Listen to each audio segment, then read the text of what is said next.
Assalamualaikum warahmatullahi wabarakatuh. Alhamdulillahilladzi ja'ala Indonesia daulatan mustaqila bil fantasila falsafah wa minas sabah ilal merauke wilayah. Alhamdulillah, di pagi hari ini kita dapat berjumpa kembali di pelajaran Bapak, yaitu tentang tasawuf. Supaya mendapat berkah dalam kajian ini, dalam pembelajaran tasawuf ini, mari kita bersama-sama mengucapkan bismillah. Bismillahirrahmanirrahim. Untuk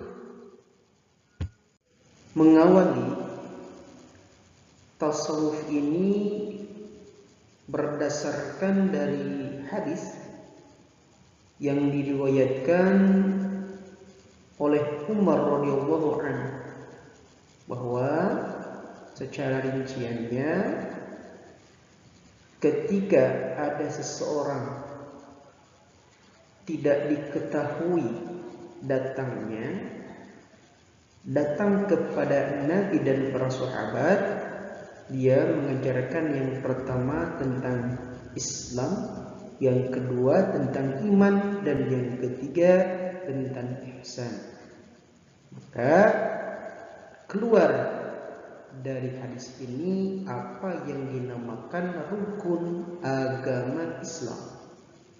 Jadi ada rukun agama Islam, ada rukun Islam.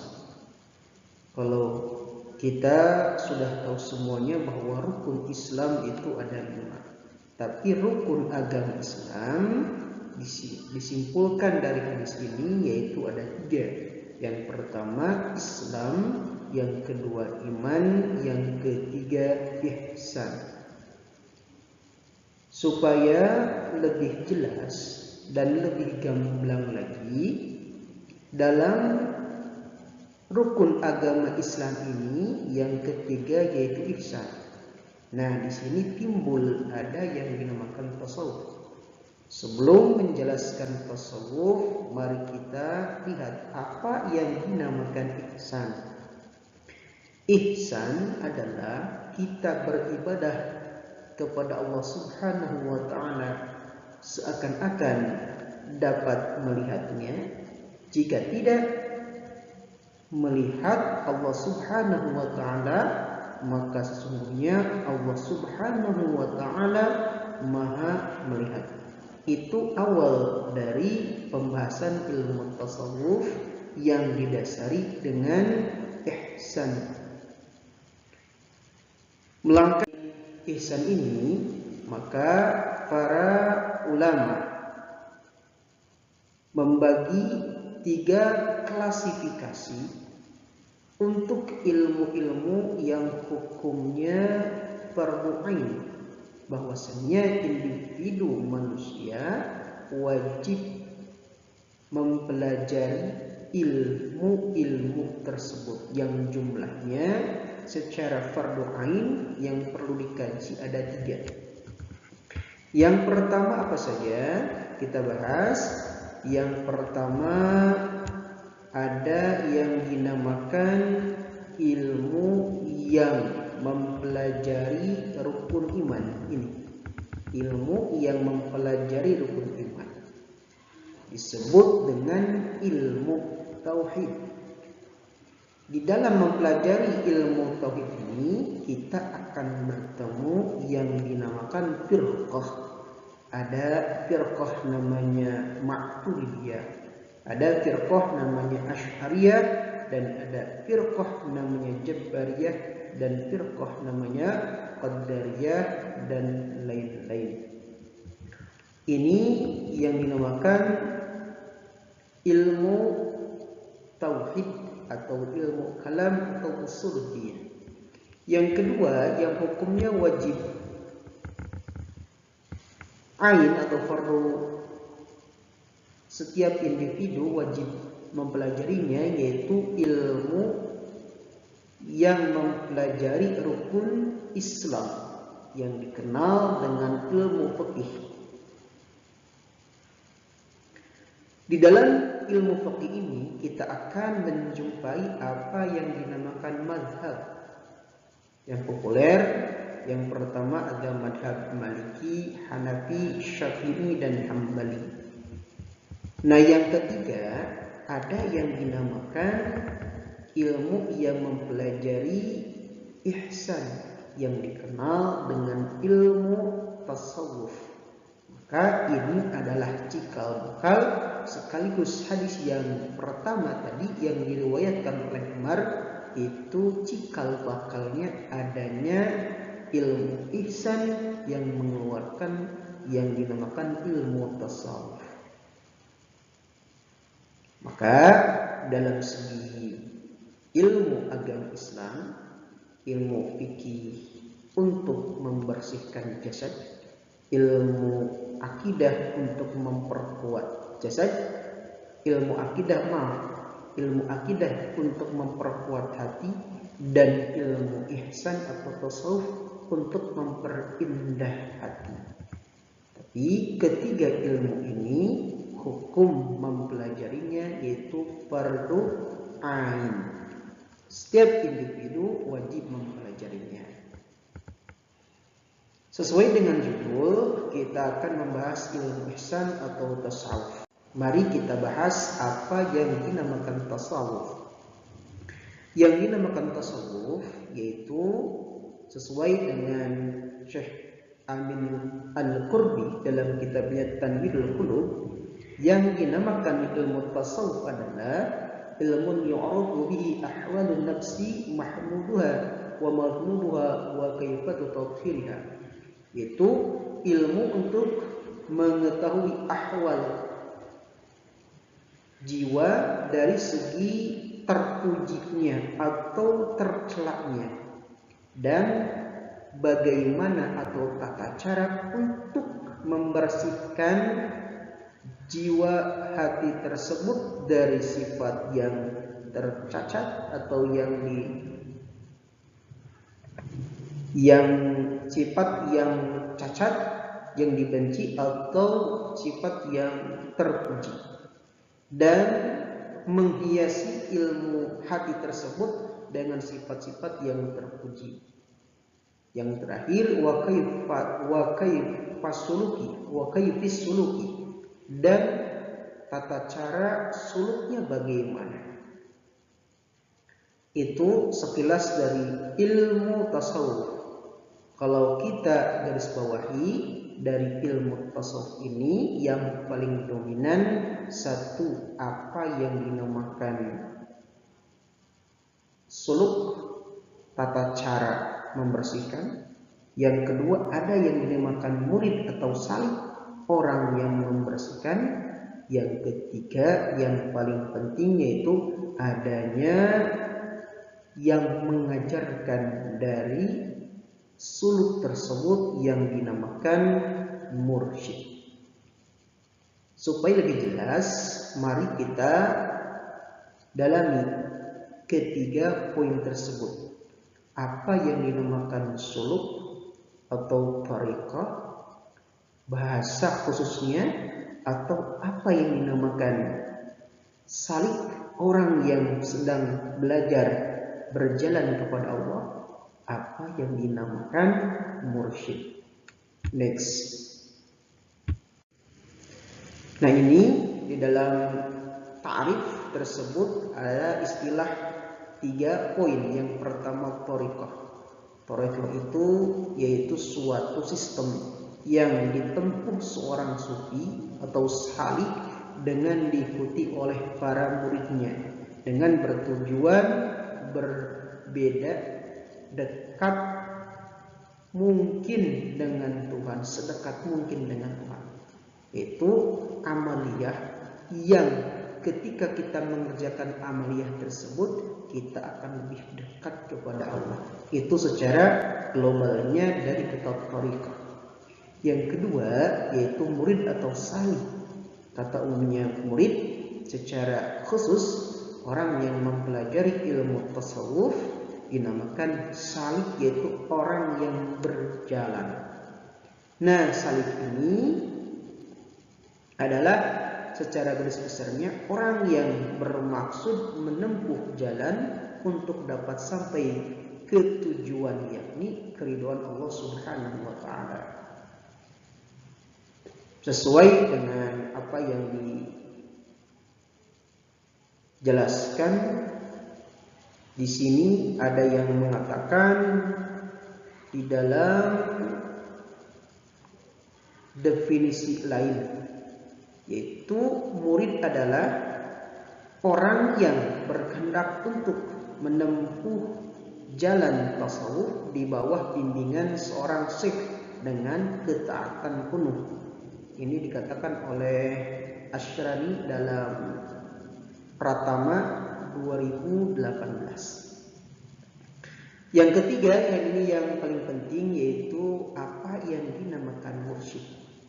Mursyid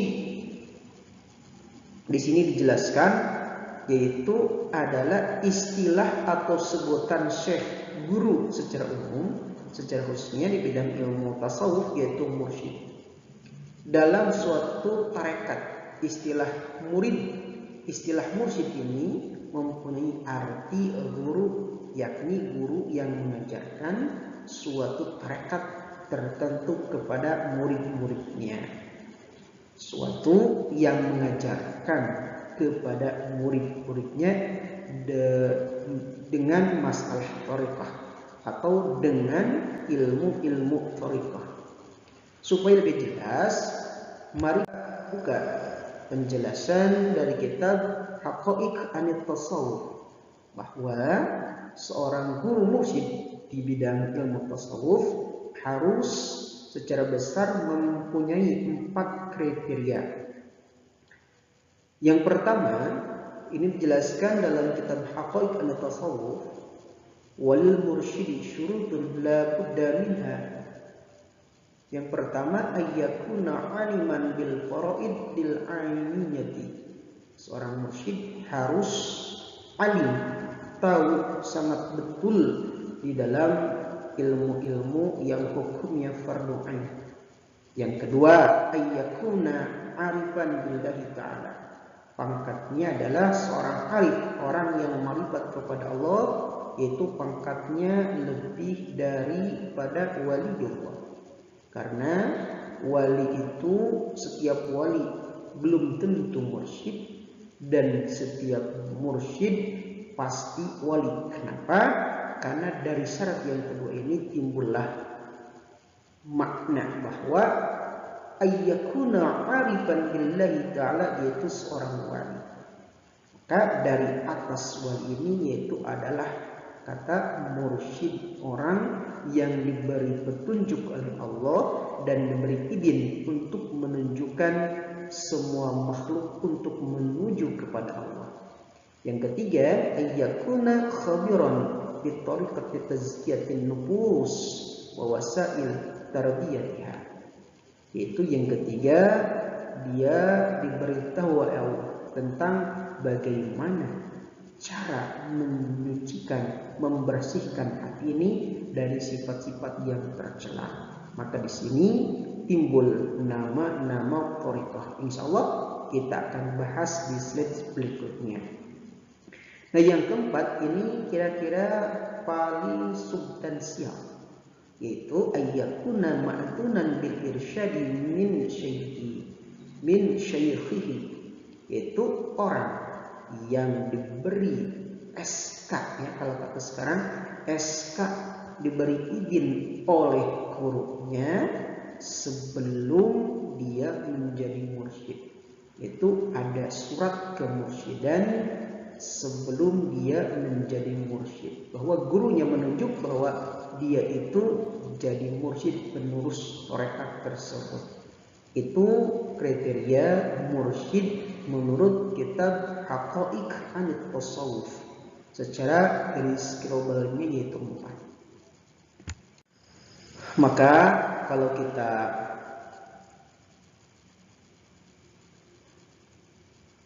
pelajari dari apa sih tujuan mursyid ini sehingga begitu ketatnya menjadi seorang mursyid, tidak sembarangan, tidak sembrono. Nah, maka di sini ada yang dinamakan zikir menurut tasawuf dan tahapan tazkiyah nufus. Di sini ada zikir yang hukumnya wajib. Ini sesuai dengan ayat Al-Quran, wa dharu dhahiral itsmi wa batinah. Sifat sombong, sifat takabur, sifat riya yang ada di dalam hati kita itu merupakan sifat madmumah yang tercela di dalam hati kita. Dengan sombong orang masuk neraka. Kalau kita contoh Fir'aun, maka dengan sifat sombong ini hati kita akan rusak. Maka wajiblah kita menghilangkan sifat sombong. Untuk menghilangkan sifat sombong tersebut harus dibimbing oleh seorang wali yang dinamakan wali mursyid.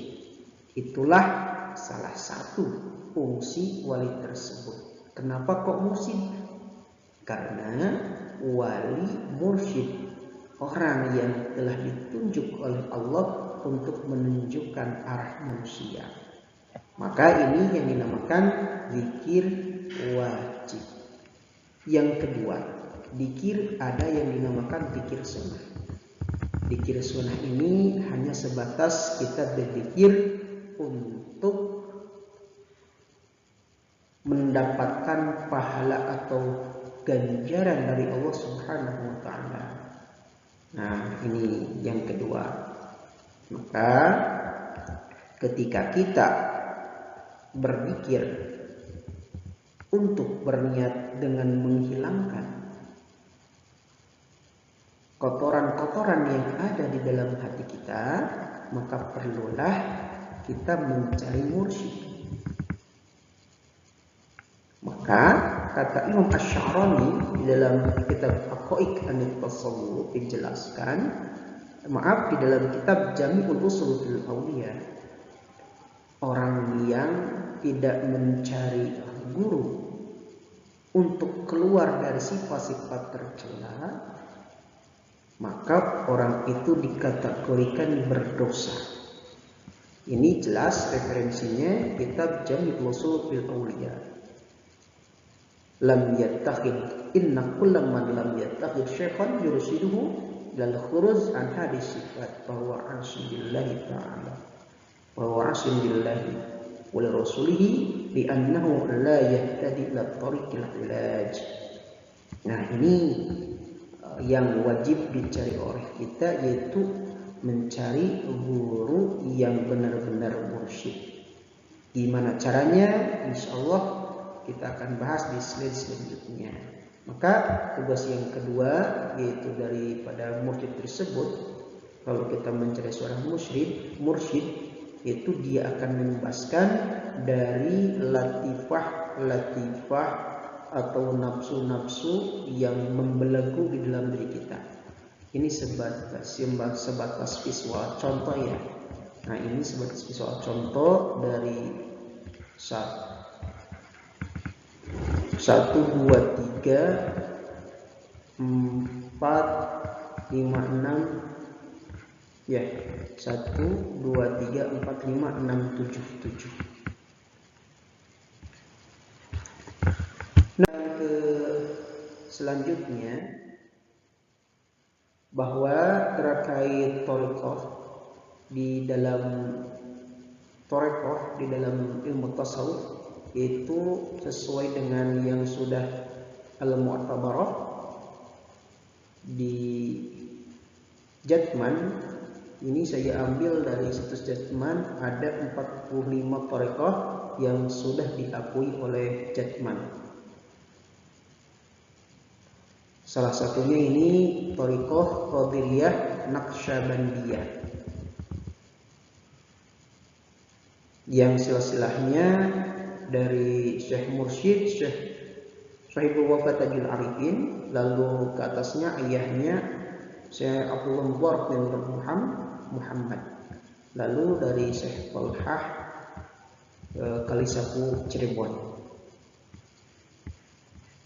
Itu sekelumit contoh thariqah dari Al-Mu'tabarah. Selanjutnya yaitu permasalahan di dalam ilmu tasawuf. Permasalahan dalam dunia tasawuf. Apa masalahnya? Ini masalahnya yang paling banyak. Bila seseorang mursyid meninggal tetapi tidak ada surat penurunan kemursyidan.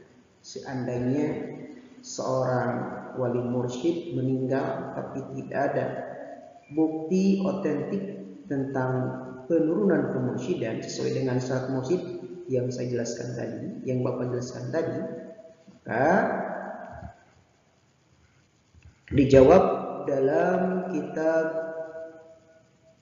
Syawahidul Haq karya Syekh Ismail An-Nabhani, bahwasannya ketika seorang mursyid meninggal maka dia lebih mengurus ruh muridnya lebih khusus ketimbang dia semasa hidupnya. Maka selagi tidak ada kejelasan di dalam kemursyidhan seseorang untuk meneruskan thariqah tersebut atau ilmu tasawuf tersebut, maka hendaknya seorang murid harus tetap setia terhadap guru walaupun guru thariqah atau mursyid ini sudah meninggal. Ini alasannya ya sudah terjawab ketika ada masalah paling banyak ini di dalam ilmu tasawuf, yaitu tentang matinya seorang guru mursyid. Nah, alhamdulillah kajian dari ilmu tasawuf ini, pelajaran dari ilmu tasawuf ini sedikit, mudah-mudahan bermanfaat. Insyaallah pembelajaran selanjutnya kita akan membahas tentang ilmu tauhid, yang mana ilmu tauhid ini yang pertama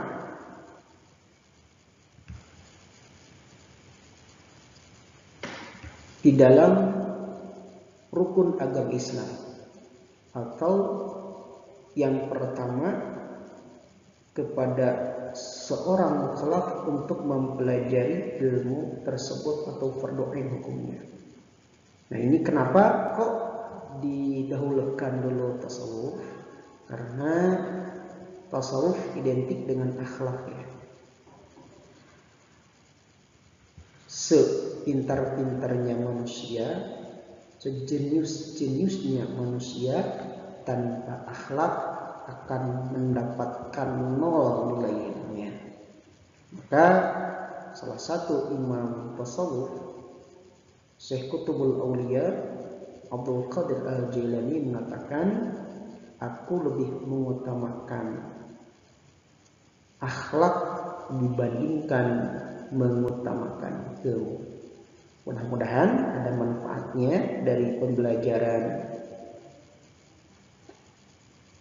tasawuf ini. Mari kita akhiri pembelajaran ini dengan mengucapkan alhamdulillah bersama-sama. Alhamdulillahirabbil alamin. Itu saja yang bisa Bapak sampaikan ya. Assalamualaikum warahmatullahi wabarakatuh.